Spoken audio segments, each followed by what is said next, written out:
অনুভৱৰ এখিলা পৃষ্ঠা আজি তোমাৰ নামত।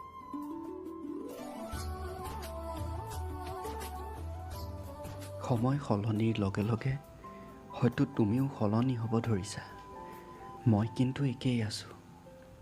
আজিও দুভাগ ৰাতি তোমালৈ অপেক্ষা কৰি ৰৈছোঁ। প্ৰায় 3 বছৰেই হ'ল তোমাক লগ পোৱা।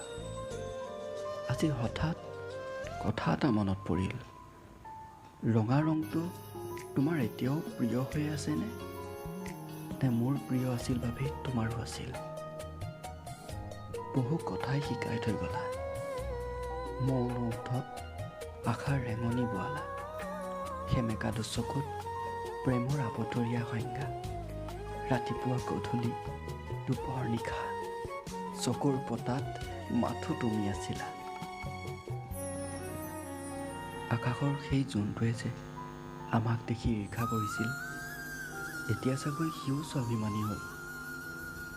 পচোৱা বতাহজাক আকৌ জানো বলিব?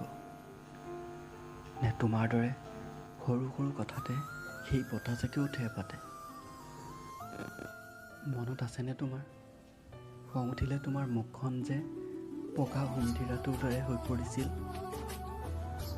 সেই সকলোবোৰ এতিয়া মোৰ স্মৃতিবোৰ যে মোৰ এতিয়া সাহস, জীয়াই থকাৰ মন্ত্ৰ। হাঁহি কান্দোনৰ মেলাত তুমি সদায় মোৰ ৰাণী। কিন্তু এই আৱেগবোৰক বাৰু কেনেকৈ ধৰি ৰাখোঁ? মই জানো তোমাৰ সপোন বিশাল, সময়ৰ হয়তো নাটনি। জীৱনৰ সোণালী দুৱাৰদলিত তুমি। যদি সময়ে বাতৰি দিয়ে, এবাৰ উভতি চাবা, ময়ো